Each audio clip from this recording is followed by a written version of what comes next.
지금 일본이 초비상 났다고 하는데요. 일본의 남녀노소 국민들이 한글이 10초면 가능하다며 싹 일본 한자를 포기하고 한글을 선택한다고 합니다. 일본어가 아닌 한글만 쓰겠다는 일본 국민들의 열도가 뒤집힌 상황인데요.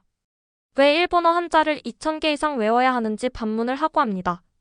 그럼 지금부터 오늘의 이야기를 시작해보겠습니다.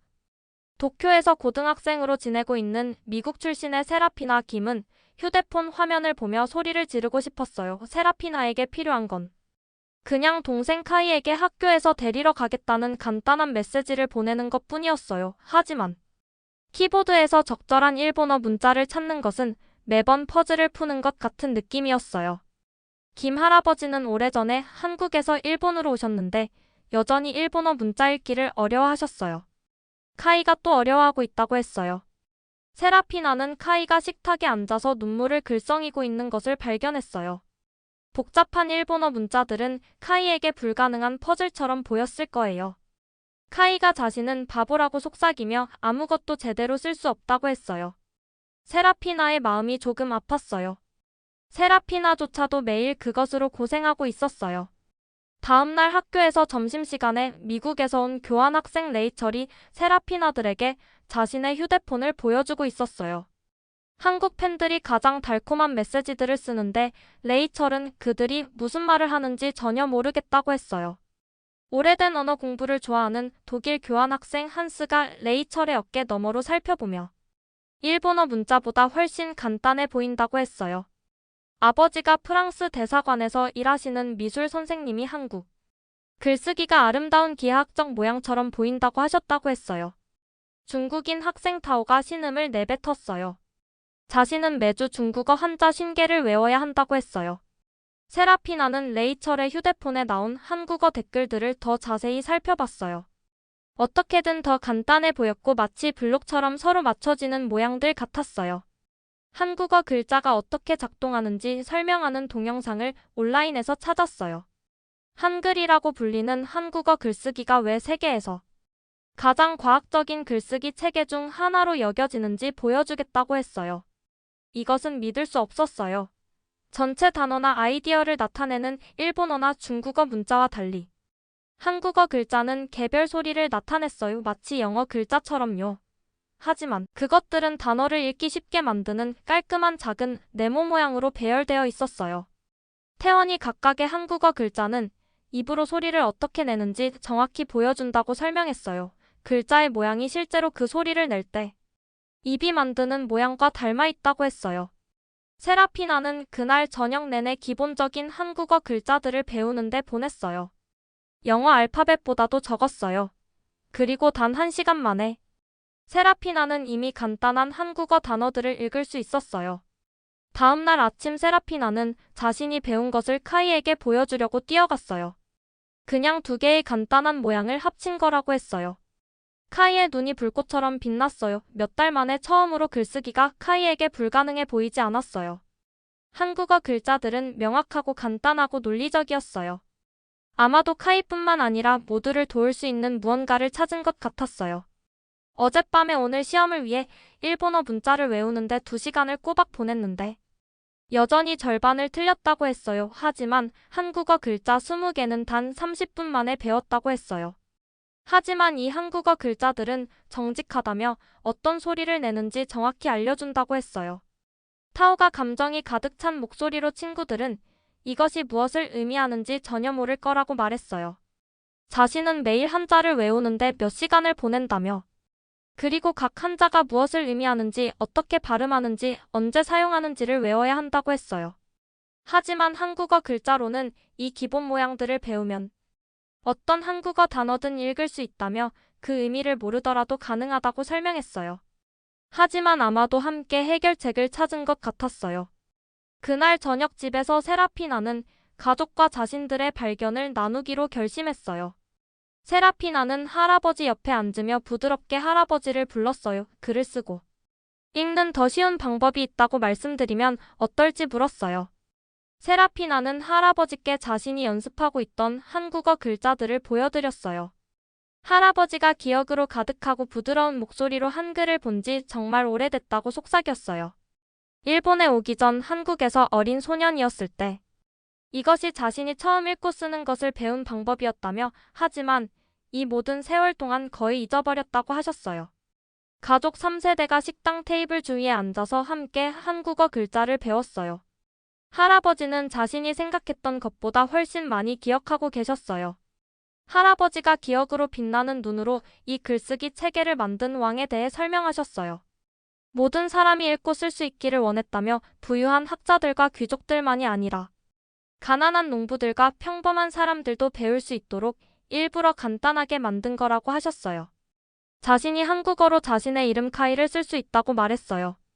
처음으로 글쓰기가 카이를 울리지 않고 있다고 말했어요. 세라피나와 친구들은 모든 수업에서 노트를 필기할 때 한국어 글자를 사용하기 시작했어요. 이전보다 훨씬 빠르게 쓸 수 있다는 것을 발견했고, 노트들은 훨씬 더 명확하고 나중에 읽기 쉬웠어요. 한스가 세라피나에게 속삭이며 이것이 훨씬 더 효율적이라고 말했어요.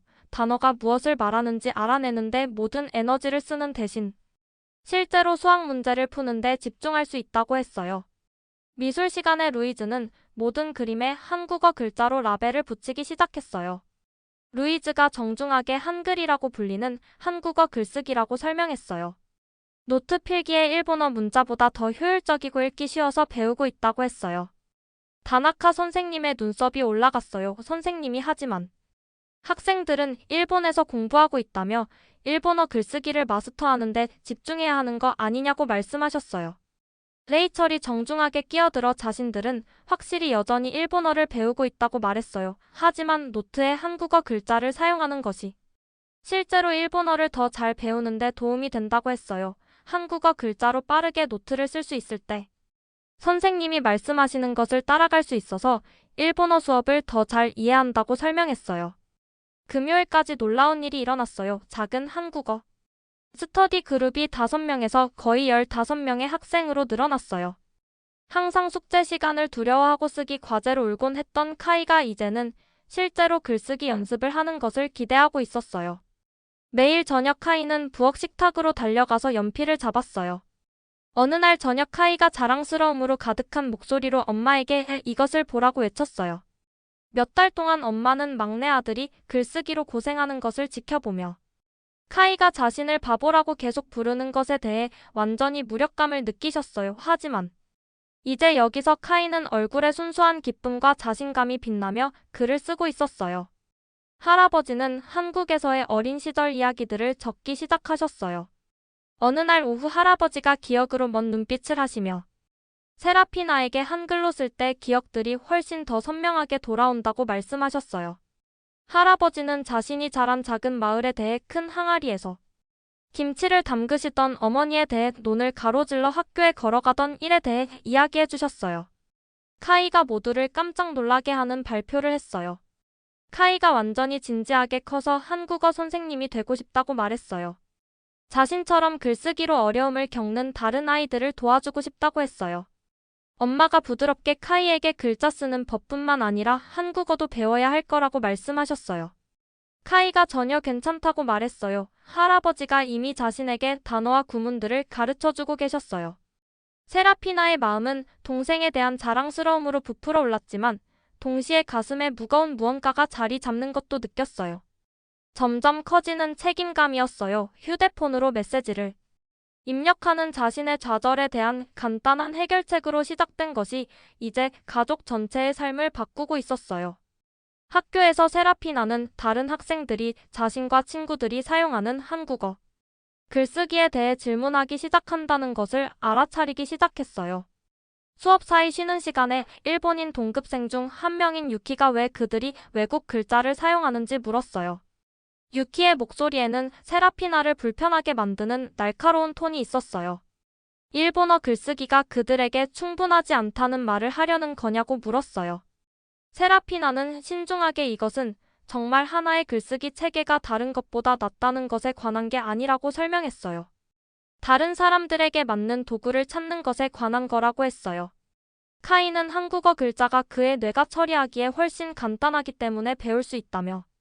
하지만 세라피나는 학생들이 노트에 한국어 글자를 사용하는 것을 볼 때 선생님들 중 일부가 걱정스럽고 심지어 우려하는 표정을 보이는 것을 알아차리기 시작했어요. 점심시간에 한스가 모두를 생각하게 만드는 정말 흥미로운 점을 제기했어요. 유럽에서는 기본적으로 같은 글자인 라틴 알파벳을 수많은 다른 언어들에 사용한다고 말했어요. 독일어, 프랑스어, 영어, 스페인어, 이탈리아어 등 모두 같은 기본 글자 모양을 사용하는데 단지 다른 조합으로 배열해서 다른 단어들을 만들 뿐이라고 했어요. 타오가 긴장한 듯 주위를 둘러보며 조용히 하지만 이 상황은 다르다고 말했어요. 아시아에서는 각 나라가 자신만의 글쓰기 체계를 극도로 자랑스러워한다며 자신이 중국어 숙제를 돕기로 했어요.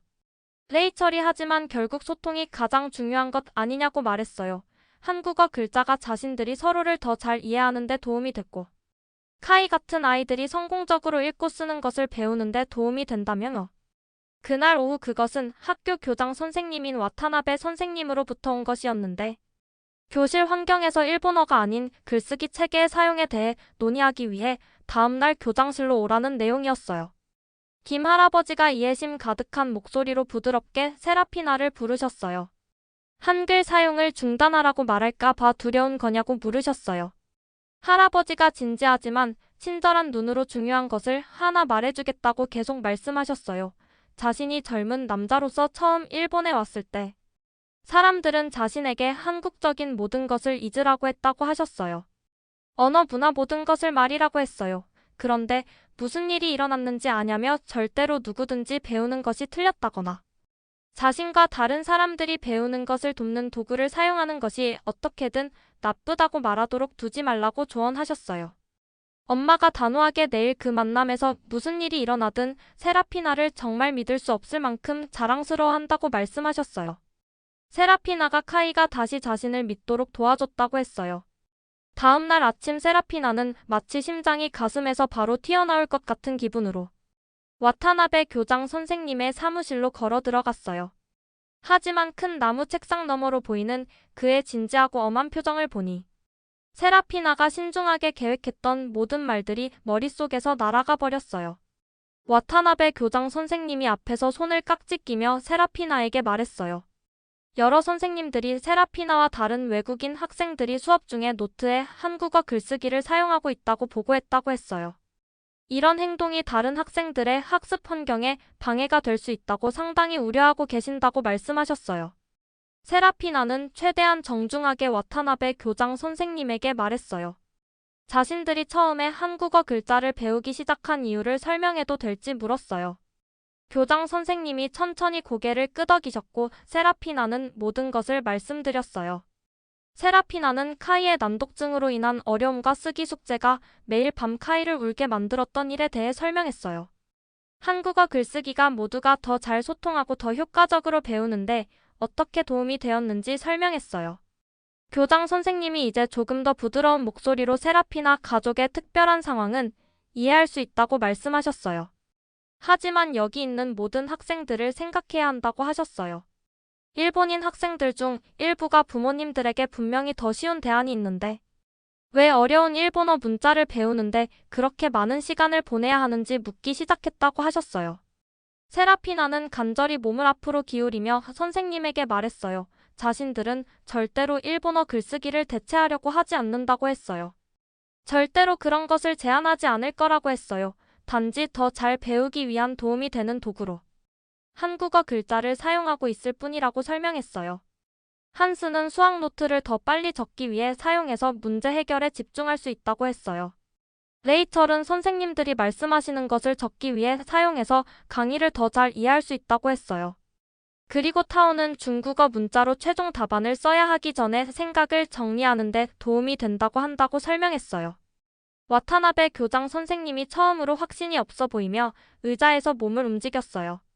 교장 선생님이 외국의 영향이 자녀들의 교육에 영향을 미치는 것을 걱정하는 학부모들로부터 여러 전화를 받았다고 말씀하셨어요.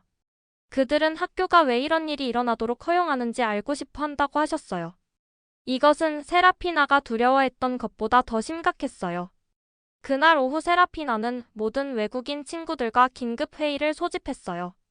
세라피나는 와타나베 교장 선생님과의 대화에 대해 모든 것을 말해주었어요.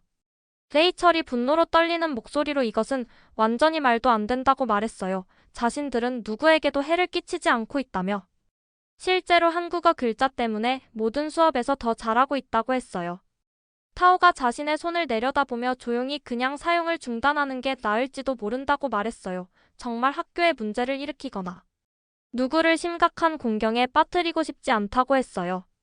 한스가 평소에 차분한 목소리가 결의로 가득 차서 단호하게 안 된다고 말했어요. 이것은 단순히 자신들 5명에 관한 것보다 훨씬 더 중요하다고 했어요. 이것은 모든 사람이 자신의 개별적인 뇌에 가장 잘 맞는 방식으로 배울 수 있는 기본적인 권리에 관한 것이라고 했어요. 갑자기 밝고 흥분된 눈으로 고개를 들었어요. 루이즈가 한국어 글쓰기가 실제로 어떻게 사람들에게 도움이 되는지 모든 사람에게 보여주면 어떨지 제안했어요. 그것에 대해 이야기하고 설명하려고 노력하는 것이 아니라 그들이 직접 볼 수 있도록 정말로 실증해 보이는 거라고 했어요. 루이즈가 아이디어가 마음속에서 커지면서 더 빠르게 말하며 공개 시연이라고 말했어요. 사람들을 초대해서 실제로 한국어 글자를 직접 배워보도록 할 수 있다고 했어요. 시스템이 어떻게 작동하는지, 카이 같은 사람들에게 어떻게 도움이 되는지 무언가를 대체하려는 것이 아니라 단지 사람들이 소통하는 데 도움이 되는 또 다른 유용한 도구를 추가하는 것이라는 걸 보여줄 수 있다고 했어요. 레이첼의 눈이 불꽃처럼 빛났어요. 타오가 의심스럽게 하지만 누가 실제로 그런 행사에 올지 물었어요. 그리고 어떻게 사람들을 제대로 가르칠 줄 안다는 걸 알 수 있을지 물었어요. 세라피나는 재빨리 그에게 자신들의 상황을 설명하고 도와줄 의향이 있는지 묻는 메시지를 보냈어요. 1시간 안에 온 그의 답장은 세라피나를 희망으로 가득 채웠어요. 그리고 도쿄에 있는 다른 많은 한국인 학생들과 선생님들도 도와주고 싶어 할 거라고 했어요. 사람들에게 한글의 진정한 아름다움과 과학성을 보여드리자고 했어요. 매일 수천 명의 사람들이 지나다니는 시부야의 하치코역 근처에 믿을 수 없이 바쁜 지역에 알록달록한 정보 부스를 설치했어요. 세계에서 가장 과학적인 글쓰기 체계를 발견하세요. 사람들이 속도를 늦추고 부스 주위에 모이기 시작하자 태원은 세라피나 옆에서 완전히 차분하고 자신감이 있었어요. 태원이 일본어와 영어로 명확하게 신사숙녀 여러분에게 발표했어요. 글쓰기 체계가 실제로 사람들의 삶을 어떻게 바꿀 수 있는지 보고 싶은지 물었어요. 그는 카이에게 앞으로 나오라고 손짓했어요. 몇 주 전만 해도 매일 밤 숙제로 흐느끼고 있던 세라피나의 동생이 이제 완전히 낯선 사람들의 군중 앞에 자랑스럽게 서 있었어요. 카이가 명확하고 힘있는 목소리로 자신의 이름은 카이라고 말했어요. 자신은 난독증이 있어서 읽기와 쓰기가 정말 어렵다고 했어요. 하지만 이것을 봐달라고 했어요. 카이는 검은 마커를 집어서 자신 있게 화이트보드에 한국어 글자로 자신의 이름을 썼어요. 카이. 자신은 단 5분 만에 자신의 이름을 이렇게 쓰는 법을 배웠다고 했어요. 그리고 이제 이 기본 글자 모양들을 알고 있기 때문에 평생 본 적이 없는 한국어 단어들을 읽을 수 있다고 설명했어요. 친절한 눈을 가진 나이든 일본인 남성이 그룹에서 앞으로 나왔어요. 그분이 정중하게 그것을 어떻게 하는지 자신에게 가르쳐 주실 수 있는지 물었어요. 자신은 스마트폰 화면에 작은 텍스트를 읽는데 너무 어려움이 많다고 했어요. 다음 3시간 동안 부스는 상상할 수 있는 모든 연령대의 호기심 많은 사람들로 계속 둘러싸여 있었어요. 어린 아이들은 흥미진진한 새 게임을 하는 것처럼 한국어 글자를 배웠어요. 어른들은 글쓰기 체계의 논리적이고 과학적인 구조에 매료되었어요. 그분이 눈에 눈물을 글썽이며 세라피나에게 이것은 정말 놀랍다고 말씀하셨어요. 자신의 아들이 정확히 세라피나의 동생이 예전에 그랬던 것과 같은 방식으로 일본어 문자로 어려움을 겪고 있다고 하셨어요. 이것이 정말 자신의 아들에게도 도움이 될 수 있다고 생각하는지 물었어요. 세라피나는 솔직하게 그것은 카이의 삶을 완전히 바꿨다고 말했어요. 아마 그분의 아들에게도 같은 방식으로 도움이 될 수 있을 거라고 했어요. 그 놀라운 하루가 끝날 무렵 200명이 넘는 사람들이 배우고 질문하기 위해 부스에 들렀어요. 하지만 그 하루 전체에서 가장 중요한 순간은 세라피나가 군중의 가장자리에 조용히 서서 생각에 잠기고 진지한 눈으로 시연을 지켜보고 있는 매우 익숙한 인물을 발견했을 때였어요. 바로 와타나베 교장 선생님이었어요. 놀라운 시부야 시연이 있었던 다음 월요일 아침 세라피나는 다시 와타나베 교장 선생님의 사무실로 불려갔어요. 와타나베 교장 선생님이 세라피나가 앉아 세라피나에게 말씀하셨어요. 주말에 세라피나와 친구들이 성취한 것을 봤다고 하셨어요. 시연에 참석한 학부모들로부터도 꽤 많은 전화를 받았다고 말씀하셨어요. 학습에 어려움이 있는 자녀를 둔 부모들이 학교가 한국어 글자 학습을 특별 지원 프로그램에 포함시킬 수 있는지 묻고 있다고 하셨어요. 세라피나의 친구 태원을 초대해서 전체 교직원에게 공식 발표를 해달라고 하고 싶다고 하셨어요. 그리고 그것으로부터 혜택을 받을 수 있는 학생들을 위한 선택 과목으로 한국어 글쓰기를 제공하는 것을 진지하게 고려하고 있다고 말씀하셨어요. 도쿄의 다른 지역에 있는 3개의 다른 학교들이 비슷한 세션을 요청했어요. 지역신문이 한국어 글자가 일본 학생들의 성공을 돕는다라는 헤드라인으로 큰 기사를 썼고, 심지어 카이가 자신있게 글을 쓰는 사진을 첫 페이지에 실었어요. 난독증이 있는 많고 많은 아이들이 복잡한 문자 체계보다 한국어 글자를 훨씬 더 쉽게 배우고 기억한다는 것을요. 하지만 가장 놀랍고 흥미진진한 발전은 도쿄의 한국문화원이 가족에게 직접 연락을 했을 때였어요. 그들은 특별한 문화 교류 프로그램의 일환으로 세라피나와 모든 친구들, 그리고 가족 전체를 한국에 초대하고 싶어 했어요. 김 할아버지가 감정으로 떨리는 목소리로 자신이 다시 한국에 갈 거라고는 생각도 못했다고 말씀하셨어요. 세라피나는 그분은 600년 전에 사셨다며 하지만 그분을 기리기 위해 세운 동상은 확실히 볼 수 있다고 말했어요. 태원이 이분이 세종대왕이라고 설명했어요.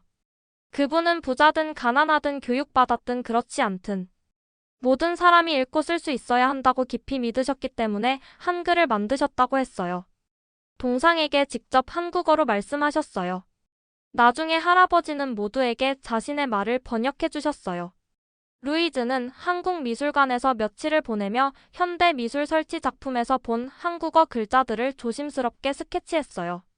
한국의 한 초등학교에서 타오는 매일 한국어 글자와 함께 중국어 한자를 배우는 학생들을 만났어. 한국에서의 마지막 날 학습 장애가 있는 아이들을 위한 특별한 학교를 방문했어요. 예전에 글쓰기를 끔찍하게 못하고 바보라고 생각했다고 했어요. 하지만 여기 한국에서는 실제로 다른 아이들이 글자를 배우는 것을 도울 수 있다며 자신은 중요한 무언가를 잘한다고 말했어요. 도쿄로 돌아왔을 때 이야기가 일본 국경을 훨씬 넘어 퍼졌다는 것을 발견했어요. 다른 나라의 학교들이 난독증이 있는 학생들을 위한 한국어 글자 학습을 실험하고 있었어요. 한국 정부는 지역 언어를 대체하기 위해서가 아니라 전 세계 문해력을 위한 다리 역할을 하기 위해 전 세계적으로 한글 교육을 증진시키는 공식 프로그램을 시작했어요. 12개 다른 나라의 학생들이 한국어 글자에 대한 자신들의 경험을 나누기 위해 일본에 여행을 왔어요. 세라피나는 마이크에 대고 강하고 자신감 있는 목소리로 글쓰기는 절대로 학습의 장벽이 되어서는 안 된다고 말했어요. 모든 아이는 읽기와 쓰기의 순수한 기쁨을 경험할 자격이 있다고 했어요. 때로는 그것이 틀에서 벗어나 생각하고 새로운 도구를 시도하고 다른 문화들 사이에 다리를 놓는 것을 의미한다고 말했어요. 그리고 군중 전체에 걸쳐서 모든 연령대의 아이들과 어른들이 자신들이 배운 한국어 글자를 보여주는 카드를 들고 있었고 한때 완전히 불가능해 보였던 글쓰기 체계를 해독할 수 있는 새로운 능력을 자랑스러워하고 있었어요. 그날 밤 가족이 식탁 주위에 앉아서 하루의 이야기들을 나누면서 카이가 마지막 발표를 했어요. 카이가 완전히 진지하게 커서 뭐가 되고 싶은지 결정했다고 말했어요. 다리를 놓는 사람이 되고 싶다고 말했어요. 세라피나는 가장 좋은 다리는 강철이나 돌로 만들어지지 않는다는 것을 깨달았어요.